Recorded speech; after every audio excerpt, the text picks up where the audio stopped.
হাঙ্গেরে বাংলার Luther king তো মেলা প্ল্যান আনিছে। I have a plan. প্ল্যানগুলো কি কিসিমে সেগুলো তো দেখিচ্ছেন। এটা করে জয় বাংলা করে দেওয়া হইতেছে। ফরিদপুরে গেছে, উঠে গিয়ে প্ল্যানের কথা করছে।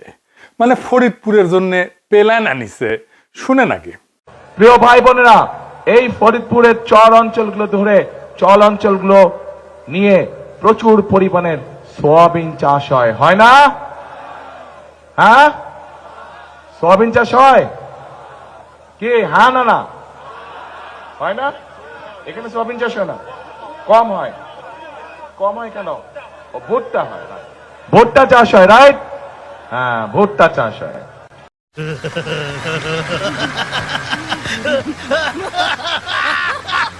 শুনিছেন ফরিদপুরে কি চাষ হয় সেটাও জানে না, প্ল্যান আনিছে। আর ওই দেশ চালাবি, দেশের প্রাইম মিনিস্টার হবি। তো ফরিদপুরে বিএনপির তারেক রহমানের জনসভায় 5 জেলা থেকে লোক আনিছিল, বিভাগীয় সমাবেশ। কিন্তু দেখেন কি অবস্থা, লোকজন নাই, কোনো ইন্টারেস্টও নাই লোকজনের। বক্তৃতা দিচ্ছে বাংলার লুথার কিং, কিন্তু কি করছে শুনিচ্ছেও না। শুনেন। তারা বিকাশ সম্পদ চাইছে, তারা এলাকার চাইছে। দেখেছেন না আপনারা? দেখেছেন এই সংবাদ? ওকে, এখন কেন চাইছে? তারা বাংলাদেশের মানুষের সাথে নৈতিক আচরণ করছে। অথচ আমরা দেখি অন্যদিকে তারা বলে সব মানুষের শাসন দিবে। আরে ভাই, আপনার কাজ চাইতে আপনি শুরু করছেন অনৈতিক বিষয় দিয়ে।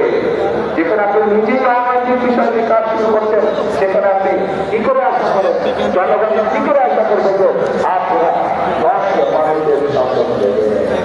দেখেছেন এদিকে তারেক বসন্ত, মানে জল বসন্ত না গুটি বসন্ত।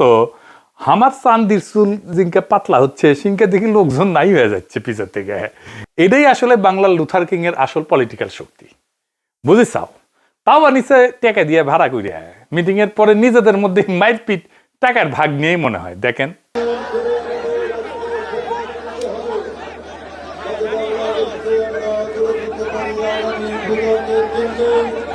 এই দল নাকি বাংলাদেশকে স্থিতিশীল করবে। বাংলাদেশের সাম্প্রতিক সহিংসতার 92% সাথে যুক্ত বিএনপি। টিআইবির গবেষণা আসছে। আর তারেক রহমান বলে যে নির্বাচনে জিতে বাংলাদেশে স্থিতিশীলতা আনবে। তারেক রহমানের চাকর বাকরেরা আমার পোস্টে এসে কমেন্ট বক্সে বলে আমার জন্য নাকি দেশে শান্তি আসতেছে না, দেশকে অশান্ত করাই নাকি আমি সহ আরো কয়েকজনের মিশন। এদের হাতে ক্ষমতা তুলে দিতে চান যারা ক্ষমতার বাইরে থাকার সময় দেশকে এইভাবে জাহান্নাম বানায় ফেলিছে। তারেক রহমান জিতে যাচ্ছে, যা করছে সেটি ধরা গেছে উল্টাপাল্টা কথা কইয়া। আমি আর সবগুলা ধরলাম না, আরো কি কি করেছে জানেন? চট্টগ্রামে যাইয়া কইছে চট্টগ্রাম বাণিজ্যিক রাজধানী বাস্তবায়ন করবি। শুনেন। সমগ্র চট্টগ্রাম সহ সারা দেশে বহু মানুষের কর্মসংস্থান হবে, সারা দেশে ব্যবসা বাণিজ্য অনেক চাঙ্গা হবে, যাতে করে মানুষের কর্মসংস্থান হবে, মানুষ চাকরি ব্যবসা বাণিজ্য করে পেতে পারবে। কি সেটি? বাণিজ্যিক রাজধানী।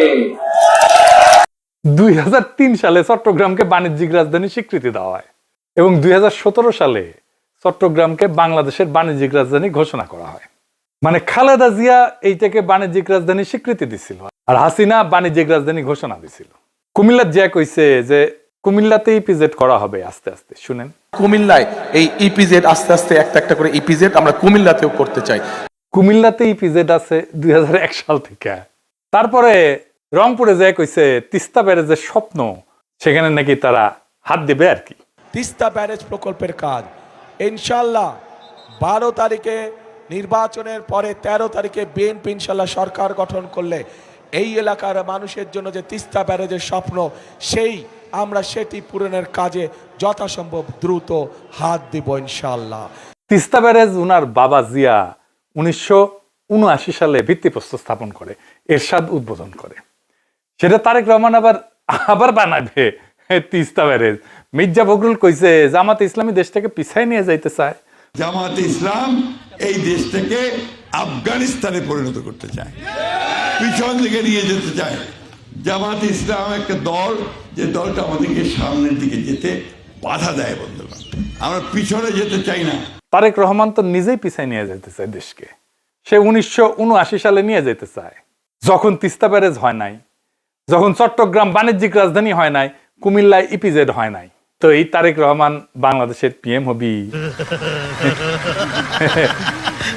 এগুলো তো পেলার নাই, এগুলো হলো মূলা। এর মধ্যে কিছু মূলা আগেই পৌঁছে গেছে। তারেক রহমানের আসলে কোনো প্ল্যান নাই, আছে উর্বর মূলা ক্ষেত। সেই ক্ষেত চাষ করে তারেক রহমানের চাকর বাকরেরা, সার দেয় বিএনপির নয়া ভাতার ভারত। হাসিনার আওয়ামী লীগ যেমন কইছিল যে নির্বাচনে জিতলে 10 টাকার চাল খাওয়াবে, আর বিএনপি বলে নির্বাচনে জিতলে 2,500 টাকার বাজারের পয়সা দিবে। দেখেন কত হাস্যকর এই প্ল্যান। বিএনপি যদি ক্ষমতা দেয় আমরা একটা ফ্যামিলি কার্ড দিব। এই ফ্যামিলি কার্ডের মধ্যে আমরা কি দেব? প্রতি মাসে আমরা 2,500 টাকার দ্রব্যমূল্য জিনিস ফেরত, নিত্য প্রয়োজনীয় জিনিস আপনাদের এটা দরকার।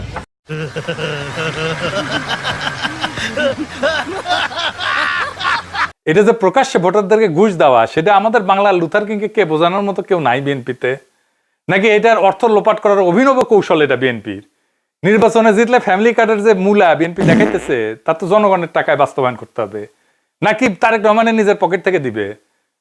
তাও আবার যদি ক্ষমতা আসে আর বাস্তবায়ন করতে পারে, তো আপনারা বলেন এই কার্ড দেয়া বা নেয়ার প্রতিশ্রুতিতে বিএনপির অবদান কি? জনগণের টাকা জনগণকে দিবে, আর ভাব এমন করতেছে যে এই টাকা বৈদেশিক অনুদানের মাধ্যমে তারেক রহমানের নিজের পকেট থেকে দিবে বা বিএনপির নিজের ফান্ড থেকে দিবে। নিজে তো চলে চান্দার টাকায়, তারেক রহমানের জমিদারি বেচা তো দিবে না। এটাতে সরকার তো আয় করে না, সরকারের টাকা তো আমার আপনার টাকা।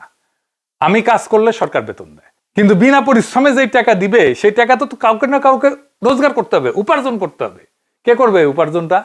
মানে আরেকজনের পকেট থেকে নিয়ে আপনি আরেকজনকে দিবেন, আপনার টাকাই আপনাকে দিবে। আপনার জীবনে বা বাংলাদেশের অর্থনীতিতে কোনো প্রভাবই পড়বে না। আমি আগেও বলছি, আবারও বলতেছি, বিএনপি ফ্যামিলি কার্ড নিয়ে কিছুই করতে পারবে না। এটা বাস্তবায়নের টাকা বিএনপি জোগাড় করতে পারবে না। আর জোগাড় করতে পারলে বাংলাদেশে মুদ্রাস্ফীতি হবে ব্যাপক হারে। আর তখন 6 মাস পরে এসে বিএনপি বলবে আওয়ামী লীগ আর অন্তর্বর্তী সরকার সব টাকা নিয়ে গেছে, তাই বিএনপি এটা বাস্তবায়ন করতে পারতেছে না। সর্দির বডিগার্ড যেমন 1972 এসে বলছিল কিচ্ছু নাই, ফেরাউনের দল সব শেষ করে দিয়ে গেছে। শুনেন, টাকা নাই, পয়সা নাই, চাল নাই, ডাল নাই, রাস্তা নাই, রেলওয়ে ভেঙে দিয়ে গেছে, সব শেষ করে ফেরাউনের দল সব শেষ করে দিয়ে গেছে। তো ট্রেনিং তো আছেই, উনকেই কবি আর কি, যে কিছুই নাই, আমরা কেমনে করব, এত যে খারাপ অবস্থা আমরা তো জানতাম না। বিএনপি সেই একই অজুহাত দিবে। তা এখনই আপনাদের কয়ে দিতেছি, পরে মিলিয়ে নেওয়ার সুযোগ থাকলে মিলাই নিয়েন। আবার সেদিন দেখলাম কইতেছে তারেক রহমান ক্ষমতায় গেলে নাকি প্রাইমারি শিক্ষকদের ট্যাব দিবে। ট্যাব এই যে এই ট্যাব দিয়ে নাকি প্রাইমারি স্কুলের শিক্ষকেরা প্রশিক্ষণ নিবে নিজেরা, আবার অন্যদের প্রশিক্ষণও দিবি। আমি এ কথা শুনে হাসুম না কান্দুম, এটা মাথায় আসে না। আমরা একটি নতুন বিষয় ইন্ট্রোডিউস করতে চাচ্ছি, সেটি হচ্ছে ওয়ান টিচার ওয়ান ট্যাব। আমরা এই টিচারদের কাছে ছোট ট্যাব বা কম্পিউটার পৌঁছে দিতে চাচ্ছি। প্রথমে আমরা যদি এই সকল টিচারকে ঢাকা শহরে বা বিভাগীয় শহরে নিয়ে এসে ট্রেনিং দেই, তাহলে দেখা যাবে যে অনেক খরচ হবে, রাষ্ট্রের সময়ও নষ্ট হবে। সেই জন্য আমরা এই ট্যাবটা পৌঁছে দিতে চাচ্ছি। আমরা শিক্ষকদের কাছে পৌঁছে দিব এবং তাদের কিভাবে এটি পরিচালনা করবেন, তারা কিভাবে এটি চালাবেন, তারা জেলায় জেলায় আমরা তাদেরকে সেটি শিখাবো। তারপরে তারা তাদের উপজেলা, ইউনিয়ন, গ্রামে ছড়িয়ে ছিটে পারবেন। শিক্ষকদের ট্যাব দিয়ে কি শিক্ষার মানের উন্নয়ন আদৌ সম্ভব? না, সম্ভব না। এটা ধান্দা। এটা পশ্চিমা দুনিয়ায় বলে ডিস্টেন্স লার্নিং বা দূর শিক্ষণ পদ্ধতি, যা সাধারণত শিক্ষার বিকল্প পদ্ধতি হিসেবে ব্যবহৃত হয়। ট্যাবের মাধ্যমে শিক্ষা কার্যক্রম পরিচালনা করাটা জনপ্রিয় ছিল কোভিডের সময়, যখন আমরা সামাজিক দূরত্ব বজায় রাখতাম, একজনের সাথে একজন দেখা করতাম না, কথা কইতাম না, স্কুলে কলেজে যাইতাম না, অফিসে যাইতাম না, ওই সময়কার কথা। কিন্তু শিক্ষকদের ট্যাব দিলে যে শিক্ষার্থীরা তার সুবিধা পাবে, এটা একটা কাল্পনিক প্ল্যান। বাংলাদেশে প্রাইমারি স্কুলে অধিকাংশ সুবিধা বঞ্চিত ছাত্রছাত্রীরা পড়াশোনা করে। এই জন্যই প্রাইমারি থেকে উচ্চ মাধ্যমিকের ড্রপ আউট ঠেকানোর জন্য স্কুলগামী শিক্ষার্থীদের পিতা মাতাদেরকে অর্থ সহায়তা দিত হাসিনার আওয়ামী লীগ সরকার। এটা একটা যুক্তি ছিল যে পারিবারিক অর্থ উপার্জনের জন্য বাবা মা সন্তানের পড়াশোনা যেন বন্ধ না করে দেয়। বিএনপি, আওয়ামী আর ভারতের সালসাকাইয়া আন্দাজে ডিল মারতেছে, আর প্রমাণ হইল এই ট্যাবের আইডিয়া দিয়া। এর পিছনে আছে ভয়ঙ্কর এক লোভের ফাঁদ, ধান্দা। এই প্রাইমারি শিক্ষকেরা নির্বাচনে পোলিং অফিসারের দায়িত্ব পালন করবে অনেক ভোট কেন্দ্রে। তারেক রহমান এই সমস্ত নির্বাচনের দায়িত্বে নিয়োজিত অফিসারদেরকে ট্যাব পাওয়ার লোভ দেখাইতেছে যেন তারা বিএনপির ভোট চুরির প্ল্যানকে বাধা না দেয়। এটা আর একটা প্ল্যান। নির্বাচন আছে, তারপরে এই শিক্ষকদেরকে ট্যাব দেওয়ার নামে প্রথমে বিএনপির কোনো ব্যবসায়ীকে কাজ দিবে, 10,000 টাকার ট্যাব 1 লাখ টাকায় কিনবে, তারপর ওই ট্যাব চালানোর জন্য প্রশিক্ষণের নামে কোনো একটা কনসাল্টিং ফার্ম নিয়োগ করবে, সেটাও আর বিএনপির, সেখান থেকে টাকা খাবে সবাই। তারপর কোটি কোটি যেন 10% যাবে আর কি। তারপর ওই সমস্ত ট্যাব আর শিক্ষা কন্টেন্ট বানানোর জন্য আবার প্রকল্প আর পয়সা, খালি ধান্দা আর ধান্দা। তারেক রহমানের সব চাকর বাকরেরা কোমরাত গামছা বান্ধ দিছে টাইট করে, যে কোনটি কোনটি ধান্দা করবে পারে। দিন শেষে ওই সমস্ত বাতিল ট্যাব দিয়া দেশে শিক্ষা কার্যক্রম হবে না, প্রাইমারি শিক্ষকদের বাচ্চারা গেম খেলার কাছে ব্যবহার করবে। লিখে নিয়েন, এই হলে বিএনপির প্ল্যান। এখন বিএনপির সব লেসপেন্সার গুলো বলে, দাদা আপনি কিছু কেমনে জানলেন? ভাই আমরা রাজনীতি করি, মানুষের সাথে মিশি, কথা বলি, মানুষ নিয়ে আমাদের কাজ। আমরা টেম্পু স্ট্যান্ড দখল, আওয়ামী লীগের ব্যবসা দখলের ধান্দা করি না। যাই হোক, মূল আলাপে আসি। বাংলাদেশের আগামীর পররাষ্ট্রনীতি কি হবে, কেউ এটা নিয়ে কথা কয় নাই। আসেন আজকে আমরা এটা নিয়ে কথা কই। বিএনপি পররাষ্ট্রনীতি নিয়ে প্ল্যান কি কইছে? কয় নাই। কারণ কি জানেন? কারণ প্ল্যান তো আগেই সবাই জানে। আওয়ামী লীগের জন্য যে পররাষ্ট্রনীতি ছিল সেটাই বিএনপির প্ল্যান, বিএনপির জন্য সে একই পররাষ্ট্রনীতি। এই জন্যই বিএনপি কোনো পররাষ্ট্রনীতি নিয়ে কথা করছে না। যেখানে জুলাই বর্ষা বিপ্লবের অন্যতম লক্ষ্য ছিল ভারতের আধিপত্যবাদের অবসান, সেখানে বিএনপির মোটা মাথার বুদ্ধিজীবীরা একটা বাস্তবসম্মত পররাষ্ট্রনীতি বানাইতে পারছে না। একটা দেশের সরকারকে মোটা দাগে 2টা বিষয় নিয়ে কাজ করতে হয়, আভ্যন্তরীণ আর বাহ্যিক। অন্য কথায় দেশ পরিচালনা করা আর দেশের সার্বভৌমত্ব রক্ষা করা। দেশের অভ্যন্তরের কাজ নিয়ে বিএনপির অনেক প্ল্যান আমরা জয় বাংলা করিয়া দিছি তো, তাই না? যেহেতু বিএনপি পররাষ্ট্রনীতি নিয়ে কথা বলার ইন্টেলেকচুয়াল যোগ্যতা নাই, তাই সেটা নিয়ে সমালোচনা করারও কিছু নাই। এই বিষয়ে বিএনপি আগেই 2 হাত তুলিয়া আমাদের বুঝাই দিছে, স্যারেন্ডার করিছে, স্যালেন্ডার যে আওয়ামী লীগ যেমন দেশকে ভারতের কাছে বর্গা দিয়া আমাদের পররাষ্ট্র মন্ত্রণালয়কে ধ্বংস করেছে, তেমনি বিএনপি দেশকে ভারতের কাছে বর্গা দিয়ে রাখবে। পররাষ্ট্রনীতি তো সামলাবে ইন্ডিয়া, বিএনপির জন্য সামলাবে, আওয়ামী লীগের জন্য সামলেছে, বিএনপির জন্য সামলে দিবে। আর বিএনপি খালি দেশে লুটপাট, চাঁদাবাজি, দেনদারবাজি, ধান্দাবাজিতে মনোনিবেশ করবে। এই হলো প্ল্যান। আসেন আজকে আপনাদেরকে আমাদের ঐক্যবদ্ধ বাংলাদেশ নামের জাতীয়তাবাদী ফ্রন্টের পররাষ্ট্রনীতি নিয়ে কিছু বলি। বিএনপির সব ছাত্রী বুদ্ধিজীবীরা বসে পড়েন প্ল্যান কপি পেস্ট করার জন্য। আসেন আমরা আল্লাহর নামে শুরু করি। আগামীর বাংলাদেশে মুজিবের এই সকলের সাথে বন্ধুত্ব আর কারোর সাথে বৈরিতা না, এমন কোনো পররাষ্ট্রনীতি থাকবে না, থাকবে না। এটা ফুল স্টপ, এটা শেষ। কারণ ওইটা ভারতের শিখায় দেওয়া পররাষ্ট্রনীতি। আমাদের পররাষ্ট্রনীতি হবে ইনসাফের কূটনীতি, আজাদের বাংলাদেশ।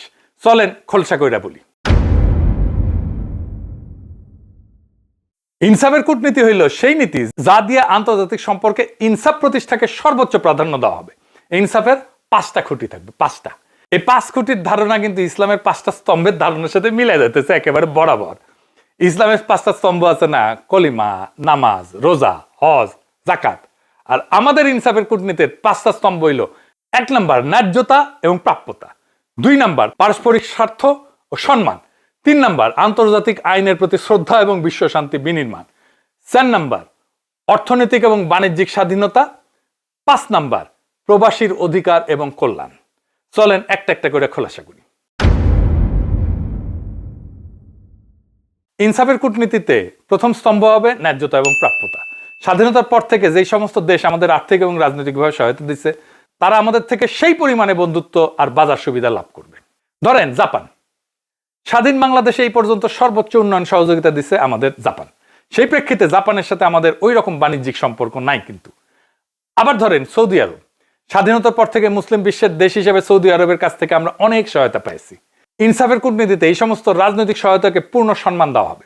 তেমনি ইউরোপের বাজারে আমাদের পণ্যের যেভাবে শুল্কমুক্ত রপ্তানি সুবিধা দেওয়া হয়েছিল, তা বজায় রাখতে আমরা তাদের সাথে বাণিজ্যিক সম্পর্ককে আরো জোরদার করব।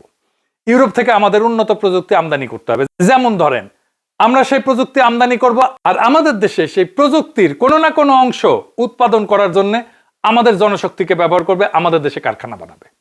তাই আমদানি আমাদের সক্ষমতাও বাড়াবে। অন্যদিকে সেই পণ্যের কোনো না কোনো উপাদান উৎপাদনের জন্য আমাদের দেশের জনশক্তিকে আমরা দক্ষ করে তুলতে পারবো, প্রযুক্তি নিয়ে আসতে পারবো। এমন অনেক দেশ আছে যারা আমাদেরকে ধর্মীয় দৃষ্টিকোণ থেকে বিভিন্ন সহায়তা দিয়ে আসছে, যেমন ধরেন তুরস্ক, কাতার, ইন্দোনেশিয়া। এই সমস্ত দেশের সাথে বাণিজ্যিক এবং কূটনৈতিক সম্পর্ক গড়ে তোলাটাই আমাদের ইনসাফের কূটনীতির প্রথম স্তম্ভের লক্ষ্য। এরপরে আসেন পরের পয়েন্টে। পারস্পরিক স্বার্থ এবং সম্মান, এটা মূলত ভারতের জন্য। ভারত নিয়ে আমাদের পররাষ্ট্রনীতি কি হবে, এটা সবচেয়ে ক্রিটিক্যাল আমাদের জন্যও। ভারত ছাড়া অন্য যে সমস্ত দেশের সাথে আমাদের সম্পর্ক নিয়ে আমাদের ভাবতে হবে, তাদের ক্ষেত্রে এই স্তম্ভটা প্রাধান্য পাবে। এই স্তম্ভ নিশ্চিত করবে, তার মানে পারস্পরিক স্বার্থ এবং সম্মান। এই স্তম্ভটা যে সমস্ত দেশ আমাদেরকে স্বাধীন রাষ্ট্র হিসেবে আমাদের স্বার্থে আঘাত করবে না, আমাদের আভ্যন্তরীণ বিষয়ে নাক গলাবে না, আমাদের রাজনীতিতে শত্রুমিত্র তৈরি করবে না, সেই সমস্ত দেশের সাথে আমাদের বন্ধুত্ব বজায় থাকবে এবং প্রয়োজনে তা জোরদার করা হবে। এখন ভারত যদি আওয়ামী লীগারদের আশ্রয় দেয়, হাসিনাকে আশ্রয় দেয়, বাংলাদেশের রাজনীতিতে হস্তক্ষেপ করে, গোয়েন্দা কারবারি করে, চোরাচালানকে উৎসাহিত করে, সীমান্ত হত্যা করে, অভিন্ন নদীর পানি আটকায় দেয়, বাংলাদেশের বিরুদ্ধে ক্রমাগত ঘৃণা উৎপাদন করে, আর তাদের দেশে মুসলমান কোপানো, এইগুলো যদি না থামায়, তাইলে এইগুলা নিয়ে আমরা ভারতের সাথে আলোচনায় বসবো। তাদেরকে বুঝাতে হবে আমাদের পররাষ্ট্রনীতিটা কি, আমাদের স্বার্থ কি, এবং তাদের সাথে বন্ধুত্ব রক্ষার চেষ্টা করব এইভাবে। তবে ভারত বা অন্য কোনো দেশ যদি আমাদের আত্মমর্যাদা এবং জাতীয়গত সম্মানকে অবজ্ঞা করে, তাহলে আমরা তাদের থেকে দূরত্ব বজায় রাখবো, প্লেন অ্যান্ড সিম্পল। শুধু তাই না, দেশের স্বার্থের বিপক্ষে অতীতের যে কোনো সরকারের করে দেওয়া সকল অসম চুক্তিকে পুনর্বিবেচনা করে তার ন্যায্যতা এবং প্রাপ্যতার ভিত্তিতে পুনর্নির্ধারণ করা হবে। দেশের সার্বভৌমত্ব রক্ষা করবে আমাদের দেশ এবং দেশের জনগণ, অন্য কেউ না। পরের পয়েন্ট, আমাদের পররাষ্ট্রনীতিতে আন্তর্জাতিক আইনের প্রতি পূর্ণ সম্মান এবং আস্থাকে প্রাধান্য দেওয়া হবে। একই সাথে বিশ্বশান্তি প্রতিষ্ঠায় বাংলাদেশের অগ্রগামী ভূমিকা নিশ্চিত করা হবে। আন্তর্জাতিক আইনের যে সমস্ত বিষয়ে বাংলাদেশ প্রতিশ্রুতিবদ্ধ তা নিষ্ঠার সাথে পালন করা হবে। জাতিসংঘ ব্যবস্থার মাধ্যমে সকল আন্তর্জাতিক সমস্যার যৌক্তিক সমাধান নিশ্চিত করা হবে। রোহিঙ্গা সমস্যা সমাধানে আন্তর্জাতিক আইনের ব্যবহার করবে বাংলাদেশ। একই সাথে যারা এই প্রচারণা করছে যে আমাদের জোট ক্ষমতা আসলে নারীর অধিকার বিনষ্ট হবে, তাদেরকে বলি যেন তারা ভালো কইরা আন্তর্জাতিক আইনে নারী ক্ষমতায়ন এবং অধিকার নিশ্চিতে বাংলাদেশ কি কি প্রতিশ্রুতি করছে জাতিসংঘে তা একটু পড়ে দেখে। মূর্খ দ্বারা তো কিছু পড়ে না। আমাদের জোট নির্বাচিত হলে কোনো প্রতিশ্রুতির বরখেলাপ করা হবে না, বরং নারীর পূর্ণ সামাজিক সম্মান এবং অর্থনৈতিক স্বনির্ভরতা নিশ্চিতে অন্যান্য প্রয়োজনীয় আন্তর্জাতিক কনভেনশনে বাংলাদেশ যুক্ত হবে। পাশাপাশি বিশ্বশান্তি প্রতিষ্ঠায় হবে আগামীর বাংলাদেশের পররাষ্ট্রনীতির মাপকাঠি। জাতিসংঘের শান্তি রক্ষা মিশনে বাংলাদেশের সর্বোচ্চ অংশীদারিত্ব নিশ্চিতে কূটনৈতিক পদক্ষেপ গ্রহণ করা হবে, যেন আমাদের সশস্ত্র বাহিনী বিশ্ব দরবারে শান্তি রক্ষার আইকন হয়ে উঠতে পারে। আইন শৃঙ্খলা বাহিনীকে আন্তর্জাতিক স্ট্যান্ডার্ড অনুযায়ী প্রশিক্ষণ দেওয়া হবে, যেন তারা আন্তর্জাতিক মানদণ্ড অনুযায়ী আইন শৃঙ্খলা কার্যক্রম পরিচালনা করতে পারে। অতীতের মতো আইন শৃঙ্খলা বাহিনী যেন দলীয় বাহিনীতে পরিণত না হয়, সেই ব্যবস্থা করা হবে। আমাদের সশস্ত্র বাহিনীর বন্দুক যেন 24-এর মতো আমাদের দিকে গুলি না ছুটতে পারে তা নিশ্চিত করা হবে। অর্থনৈতিক এবং বাণিজ্যিক স্বাধীনতা, এইটার মানে হইল আমাদের জোট ক্ষমতা আসবে তো অবশ্যই ইনশাল্লাহ, বাংলাদেশ হবে একটা উন্মুক্ত এবং প্রতিযোগিতামূলক বাজার। বাংলাদেশের বাজার সকল দেশের জন্য খুলে দেওয়া হবে। সকল আমদানি হবে প্রতিযোগিতার ভিত্তিতে, যেখানে পণ্যের মান এবং যৌক্তিক মূল্যকে আমদানির জন্য প্রাধান্য দেওয়া হবে। সিন্ডিকেটের মাধ্যমে পণ্য আমদানি করে দেশের ভোক্তা এবং উৎপাদনকারীদেরকে জিম্মি করার সকল সংস্কৃতিকে চিরতরে কবর দিয়ে দেওয়া হবে। আওয়ামী লীগের মতো বাংলাদেশকে ভারতের মনোপলি তো দূরের কথা, আমরা ক্ষমতায় না আসলেও কেউ যদি বাংলাদেশের বাণিজ্যিক এবং অর্থনৈতিক স্বাধীনতা বিনষ্ট করার চেষ্টা করে, তাকে প্রতিহত করা হবে। চাল, ডাল, অন্যান্য কাঁচামাল সহ আমদানি ভিত্তিক সকল পণ্যের মান নিশ্চিত করে যেই দেশ কম দামে দিবে তার থেকে আমদানি করা হবে, কাউকে আলাদা সুবিধা দেওয়া হবে না। দেখেন কি সুন্দর আমাদের পররাষ্ট্রনীতি। প্রত্যেকটা স্তম্ভ আরেকটার সাথে কিভাবে সম্পর্কিত। একটা দালান যেমন সকল পিলারের সমন্বিত শক্তিতে দাঁড়ায় থাকে, তেমনি আমাদের ঐক্যবদ্ধ বাংলাদেশ জোটের পররাষ্ট্রনীতি তার 5টা স্তম্ভের মাধ্যমে কাঁধে কাঁধ রেখে দেশের সার্বভৌমত্বকে রক্ষা করে যাবে। এবার চলেন আমাদের সকল স্তম্ভের মধ্যমণি নিয়ে আলোচনা করি। প্রবাসীদের অধিকার এবং সুরক্ষা নিয়ে আমাদের লুথার কিং এর কোনো প্ল্যান নাই, আছে মহা হেডমেলা ভয়ান। প্রবাসীদের নিয়ে নাকি তার চিন্তার শেষ নাই। তিনি নাকি এত বছর প্রবাসী থেকে তাদের সব সমস্যার কথা জানেন এবং বুঝেন। ওরে বাবার রে, সর্বজ্ঞ আর কি, ওইটা নাকি তিনি দেখবেন। আপনারাই বলেন, আজ পর্যন্ত কোনোদিন কারো মুখে শুনেছেন আপনারা যে প্রবাসীদের নিয়ে বিএনপির কোনো প্ল্যান বা কিছু আছে? নাই। কারণ তারা প্রবাসে থাকছে আর কমিটি বাণিজ্য করেছে আর বৈশা বৈশা টাকা কামাইছে। যখন ছাত্রছাত্রীরা হাসিনাকে খেদাইছে, তারপর সবাই টুপ করে দেশে ফিরে আসছে, হাসিনার মতো চট করে ঢুকে গেছে আর ক্ষমতা বসার স্বপ্ন দেখতেছে। কি আর কমো, বিএনপির কাছে প্রবাসী মানে হইল টাকা আয়ের মেশিন। বিএনপি বিদেশ ফেরত কয়জন নেতা দেখাইতে পারবেন প্রমাণ সহ যে তাদের বিদেশে অবস্থানকালীন সময়ে তিনারা রেমিটেন্স পাঠাইছেন বাংলাদেশে? পারবেন না, চ্যালেঞ্জ দিলাম। তাহলে তারা চলছেন কেমনে, খাইছেন কি? হয় তারা দেশ থেকে রেমিটেন্স নিছেন, অথবা বিদেশে কমিটি বাণিজ্য করে ধান্দা করছেন। আওয়ামী লীগ তো বিদেশে টাকা নিয়ে গেছে, আপনারা তো 1/11-এর সময় ধরা খাইয়া যৌথ বাহিনীর হাতে ডলা খাইছেন। আপনাদের 17 বছর আপনারা শুধু প্রবাসীদের থেকে লুটপাট করে রেখেছেন, এটা সবাই জানে। তাই এখন প্রবাসীদের জন্য কি করবেন তা আপনাদের মাথায় আসে না। আপনাকে অবৈধ অভিবাসন ঠেকাইতে পারবেন না, কারণ আপনাদের দলের লোকেরাই আদম পাচারের সাথে যুক্ত, এখনো আছে, পরেও থাকবে। আপনারা কি ইউরোপ প্রবাসীদের প্রত্যাবাসন ঠেকাইতে পারবেন না, কারণ আপনাদের এটাই জানা নাই যে ইউরোপের প্রবাসীদের ফেরত পাঠানোর জন্য হাসিনা যে সমস্ত চুক্তি করে গেছিল তা কিভাবে শিথিল করা যায়। কি ভাবিছেন কয়া দেব কমু না? এইখানেই আমাদের কারিশমা কাপুর। আরে না এডিটর সাহেব, এই কারিশমা কাপুর না, কারিশমা। যাই হোক, এই আমাদের কারিশমা দেশের মানুষ দেখবে। সব কইলে তো আবার আপনাদের বুদ্ধিজীবী ভালসুন গুলা প্ল্যান কপি করতে লেগে যাবে। আপনারা কি প্রবাসীদের সমস্যা সম্পর্কে জানেন কি পরিমাণে প্রবাসী পাসপোর্ট নিয়ে সমস্যা ভুগতেছে? জানেন জাতীয় পরিচয়পত্র না থাকার জন্য কিভাবে প্রবাসীদের সম্পদ দেশে লুটপাট হইতেছে? জানেন, কিন্তু কিছু করবেন না, কারণ এইগুলা বন্ধের ঘোষণা দিলে তো আপনাদের প্রবাসী লোকেরা কি লুটপাট করবে আর কি খাবে। পারলে ঘোষণা দেন কোনো অবৈধ অভিবাসন হবে না, কোনো প্রবাসী বিচারবিহীন প্রত্যাবর্ষিত হবে না, কোনো প্রবাসীর দেশের সম্পদ বেদখল হবে না। দেখি কত হ্যাডম আপনাদের, আর কত বোঝেন আপনারা প্রবাসীদের সমস্যা। আমাদের জোট ক্ষমতা আসলে প্রবাসীদের সমস্যা সমাধানে একটা 360 ডিগ্রি সমাধান করা হবে, মানে চারিদিক থেকে সমাধান করা হবে। অবৈধভাবে প্রবাসীরা বিদেশে না গেলে তাদের জোর করে ফেরত পাঠানোর কিছু নাই। আর দূতাবাসগুলোতে লোকবল বৃদ্ধি করলে প্রবাসীদের সকল নাগরিক সুবিধা দেওয়া সম্ভব, আমরা সেই কাজ করব। তখন জাতীয় পরিচয়পত্র না থাকায় কোনো প্রবাসীর স্থাবর সম্পদ বেদখল হওয়ার সম্ভাবনা থাকবে না, কমে যাবে। সাথে সঠিক আইনের প্রয়োগ আর প্রবাসী কল্যাণ নীতিমালাকে বাস্তবসম্মতভাবে ঢেলে সাজাইলে এই সমস্যা অনেক কমে যাবে এবং 4-5 বছরে তা একেবারে শূন্যের কোঠায় নেমে আসবে। তবে এই জন্যে কিছু প্রশাসনিক সংস্কার করতে হবে আমাদেরকে। পররাষ্ট্র মন্ত্রণালয়কে ঢেলে সাজাইতে হবে, সাথে অন্যান্য কিছু মন্ত্রণালয়ের সাথে কাজের সমন্বয় নিশ্চিত করতে হবে। আসেন দেখি সেইগুলা কি কি। যে 5টা স্তম্ভের কথা বলা হয়েছে না, তা বাস্তবায়নের কেন্দ্রে থাকবে পররাষ্ট্র মন্ত্রণালয়। অন্যান্য সম্পর্কিত মন্ত্রণালয়গুলো পররাষ্ট্র মন্ত্রণালয়ের নেতৃত্বে কাজগুলো বাস্তবায়ন করবে। আমাদের জোট ক্ষমতায় আসলে বৈদেশিক কর্মসংস্থান মন্ত্রণালয়, বাণিজ্য মন্ত্রণালয় এবং অর্থনৈতিক সম্পর্ক বিভাগের যে সমস্ত কাজে বিদেশের সাথে যোগাযোগ আবশ্যক, সেই সমস্ত কাজে পররাষ্ট্র মন্ত্রণালয়ের নেতৃত্বে সমন্বয় কমিটির মাধ্যমে সম্পাদন করা হবে। এই সমন্বয় কমিটির দায়িত্বে থাকবে সংসদীয় স্থায়ী কমিটি এবং সিভিল সোসাইটির সদস্যবৃন্দ, যারা ব্যুরোক্রেসিকে জনমাধ্যম পরামর্শ দেবে এবং আন্তঃ মন্ত্রণালয় সম্পর্ক নিশ্চিত করবে। আমাদের সার্বভৌমত্ব নির্ভর করে 2টা মন্ত্রণালয়ের উপরে, প্রতিরক্ষা আর পররাষ্ট্র। আমাদের সৈনিক আর ডিপ্লোম্যাটরা একই ধরনের কাজ করে, একদল করে অস্ত্র ছাড়া, আরেক দল করে অস্ত্র নিয়া। ইন্ডিয়া এই 2 প্রতিষ্ঠানে মাজা ভেঙে দিছে।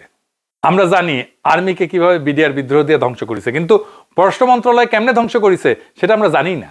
ভারতের নীল নকশায় সেনাবাহিনীর মতো যেভাবে পররাষ্ট্র মন্ত্রণালয়কে ক্রমেই একটা দুর্বল মন্ত্রণালয়ে পরিণত করা হয়েছে, সে অচল অবস্থা দূর করা হবে। আমাদের জোট ক্ষমতায় আসলে পররাষ্ট্র মন্ত্রণালয়ের জনবল আগামী 2 বছরে বর্তমানে 400 থেকে 600-তে উন্নত করা হবে, যা আগামী 10 বছরে 1000-এ উন্নত করা হবে। আমাদের মোট ডিপ্লোমেট কত জানেন? 18 কোটি জনবলের দেশে। এই যে 400 কইলাম না, 400 কূটনীতিক, এটা ভাবা যায়। 2 কোটি প্রবাসীর বিপরীতে মাত্র 200 জন কূটনীতিক বিদেশে কাজ করে, এটা অবাস্তব। তাই এই জনবল বৃদ্ধির কোনো বিকল্প নাই। আমাদের জোট ক্ষমতায় আসলে কূটনৈতিক পেশাদারিত্বকে সর্বোচ্চ প্রাধান্য দেওয়া হবে এবং যোগ্যতার ভিত্তিতে নিয়োগ এবং পদায়ন নিশ্চিত করা হবে। অযোগ্য কূটনীতিক নিয়োগ দেওয়া হলে দেশের সার্বভৌমত্ব বিপন্ন হয়। এই চিন্তাকে মাথায় রেখে বিদেশের দূতাবাসগুলোতে 80% পেশাদার কূটনীতিক এবং 20% অন্যান্য পেশা থেকে নিয়োজিত কর্মকর্তা দিয়ে পরিচালনা করা হবে। এখন নাকি দূতাবাসে এক অফিসার পররাষ্ট্র মন্ত্রণালয়ে রিপোর্ট করে, একজন করে বাণিজ্য মন্ত্রণালয়, একজন করে প্রবাসী কল্যাণ মন্ত্রণালয়, আবার একজন করে প্রতিরক্ষা মন্ত্রণালয়। এরা আবার যার জন্য বাজেট বরাদ্দ নিয়ে আসে, বাজেট বরাদ্দ করে আবার সেই বাজেটে পরিচালনা করে তারা। আবার বিদেশের দূতাবাস চালায় পররাষ্ট্র মন্ত্রণালয়, বাজেট দেয় অর্থ মন্ত্রণালয়। এটা কোনো সিস্টেম? কার মারে ধুলায় অন্ধকার, এমন একটা অবস্থা করে রাখছে যেন কেউ কাজ করতে না পারে। একটা দেশের দূতাবাসে কেন অন্য মন্ত্রণালয়ে বাজেট থাকবে? কেন এত জায়গায় রিপোর্ট করতে হবে? বাংলা একটা প্রবাদ আছে না, অধিক সন্ন্যাসীতে গাজন নষ্ট। এইভাবে আমাদের দূতাবাসগুলোকে নষ্ট করা হয়েছে। এই অচল অবস্থা দূর করা হবে। দূতাবাসে একটাই প্রশাসন থাকবে, একটাই বাজেট থাকবে। সকল অফিসারের পদায়ন এবং নিয়োগ দেবে পররাষ্ট্র মন্ত্রণালয়, নিয়োগের সুপারিশ করবে অন্য মন্ত্রণালয়। এই সুপারিশপ্রাপ্ত অফিসাররা দূতাবাসে কাজের জন্য বাধ্যতামূলক 3 মাসের কূটনৈতিক প্রশিক্ষণ পাবে। এই প্রশিক্ষণে পাস দিলেই পদায়ন করা হবে পররাষ্ট্র মন্ত্রণালয়ের মাধ্যমে।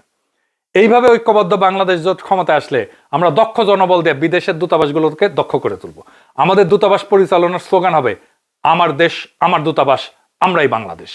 যারা দূতাবাসে গোষ্ঠী স্বার্থের প্রতিষ্ঠা করতে চাইবে, ওরাই স্বৈরাচার, ওরাই দোসর, ওরাই স্বাধীনতা বিরোধী, ওরাই বিপ্লব বিরোধী। আর কি কি করা হবে? ঐক্যবদ্ধ বাংলাদেশ ক্ষমতা আসলে এই 5 স্তম্ভের ভিত্তিতে আগামী 2 বছরে দেশের দূতাবাসের সংখ্যা 82 থেকে 100-র উপরে নিয়ে যাওয়া হবে। কমপক্ষে 100টা করা তো হবেই। নতুন দূতাবাস উদ্বোধনের ক্ষেত্রে প্রবাসী সংখ্যা, ভূরাজনৈতিক গুরুত্ব, অর্থনৈতিক সম্পর্ককে গুরুত্ব দেওয়া হবে। যেমন ধরেন নরওয়ে আর ফিনল্যান্ড আমাদের উন্নয়ন সহযোগী দেশ, এই দেশগুলোতে অনেক দক্ষ প্রবাসী কাজ করে, কিন্তু এই দেশের সেবা নিতে যাইতে হয় সুইডেন, সত্যি অমানবিক, এত দূর যাইতে হয়। আবার ধরেন হাঙ্গেরি, আলবেনিয়া, বসনিয়া, এরা পূর্ব ইউরোপের ভূরাজনীতিতে গুরুত্বপূর্ণ দেশ, এই সমস্ত দেশের দূতাবাস খোলা হবে। মধ্য এশিয়া বাংলাদেশের একমাত্র দূতাবাস হচ্ছে উজবেকিস্তানে। আগামী বিশ্ব রাজনীতিতে মধ্য এশিয়ার গুরুত্ব বিবেচনায় আজারবাইজান, কাজাখস্তান দূতাবাস খোলা হবে। এরা মুসলিম দেশ এবং অর্থনৈতিকভাবে শক্তিশালী। বাল্টিক দেশ আছে যেমন এস্তোনিয়া, লাতাভিয়া, লিথুনিয়া, এর যে কোনো একটা দেশে দূতাবাস খোলা হবে। মধ্য আমেরিকার জন্য বাণিজ্যিকভাবে গুরুত্বপূর্ণ দেশ হচ্ছে পানামা, এবং রাজনৈতিকভাবে গুরুত্বপূর্ণ দেশ কিউবাতে দূতাবাস খোলা হবে। কিউবা কিন্তু খুব চমৎকার ডেস্টিনেশন, এমনকি হেলথ ট্যুরিজমের জন্য। আর তো কমিউনিস্ট দেশ তো বটেই, কমিউনিস্ট কান্ট্রি, উড়ি তো খোলাই লাগবে। উড়ি দরকার হলে 2টা দূতাবাস খোলা হবে। পাশাপাশি দক্ষিণ আমেরিকা বাণিজ্য সম্প্রসারণের জন্য আর্জেন্টিনা, পেরু, চিলি, কলম্বিয়াতে দূতাবাস খোলার উদ্যোগ নেওয়া হবে। আর আফ্রিকাতে যে সমস্ত দেশে বাংলাদেশের শান্তি রক্ষা মিশন পরিচালনা করতেছে সে সমস্ত দেশে প্রাধান্য দিয়ে দূতাবাস খোলা হবে, যেমন ধরেন লাইবেরিয়া, মধ্য আফ্রিকান রিপাবলিক, কঙ্গো ইত্যাদি। এর পাশাপাশি অর্থনৈতিকভাবে গুরুত্বপূর্ণ যেমন Angola, Ghana, Senegal, Uganda, Namibia, Tanzania, মাদাগাস্কারে দূতাবাস খোলা উচিত আমি মনে করি। দক্ষিণ সুদান, এইখানে কৃষিভিত্তিক পণ্যের একটা বিশাল সম্ভাবনা আছে, এইখানে দূতাবাস খোলার কথা বিবেচনা করা যেতে পারে। তবে ইন্ডিয়াতে এখন যে 5টা দূতাবাস আছে জানেন, এখানে এটা রাখা দরকার কিনা এটা আমাদের বিবেচনা করতে হবে। ভারতে 5টা দূতাবাস রাখার কোনো কারণ নাই, একটা দিল্লিতে আর একটা কলকাতাতে থাকবে, ব্যাস। এবার আমার ক্ষুদ্র ভাতার ভগিনীরা মনে হয় খুশি হয়েছে। যাই হোক, এরপরে আসি আরেকটা প্রসঙ্গে, আমাদের দূতাবাসে যে সমস্ত কর্মকর্তারা কাজ করে তাদের প্রসঙ্গ। বিদেশে কর্মরত সকল কূটনীতিকের বেতন ভাতা প্রতিবার বেতন স্কেল নির্ধারণের সাথে সাথে পুনর্নির্ধারণ করা হবে। দূতাবাস কর্মকর্তাদের বেতন এবং অন্যান্য সুযোগ সুবিধা জাতিসংঘের যে বেতন কাঠামো এই অনুযায়ী নির্ধারণ করা হবে। আমাদের কূটনীতিকদের কাজ করতে হয় আন্তর্জাতিক মানদণ্ড অনুযায়ী, তাই তাদের বেতনও হওয়া উচিত আন্তর্জাতিক মানদণ্ডে। সকল বেতন এবং ভাতা প্রত্যেক বছর জাতিসংঘের ভাতা যেই নিয়মে বৃদ্ধি পায় সেভাবে স্থির করা হবে। অর্থাৎ মুদ্রাস্ফীতি যাই হোক না কেন, দূতাবাসের কর্মকর্তাদের আয় এবং স্বাচ্ছন্দ্য যেন অপরিবর্তিত থাকে। ইনসাফ শুধু সেবা গ্রহীতার জন্য না, সেবাদাতার জন্য ইনসাফ নিশ্চিত করা হবে। না হলে মূল থেকে কোনো সমস্যার সমাধান নিশ্চিত করা যাবে না। অপর্যাপ্ত বেতনে প্রতিপালিত কূটনীতিকদের কাছ থেকে দক্ষতা আশা করা উচিত না। আগে তাদের সমস্যা অনুধাবন করা জরুরি, এবং আমাদের জোট তাই করবে। সবশেষে আমাদের আন্তর্জাতিক বন্ধুদের জন্য একটাই বার্তা, আমাদের একটাই প্রতিশ্রুতি, আমরা ইনসাফের কূটনীতি উপহার দেব আমাদের বিদেশের বন্ধুদের, আর দেশের মানুষদেরকে উপহার দেব আজাদির বাংলাদেশ, যেখানে দেশ এবং প্রবাসের সকল বাংলাদেশি মাথা উঁচু করে জীবিকা নির্বাহ করবে, আর গর্ব ভরে অন্যকে নিজের পরিচয় দিয়ে বলবে, আমি বাংলাদেশি, আমরাই বাংলাদেশ। ইনকিলাব জিন্দাবাদ।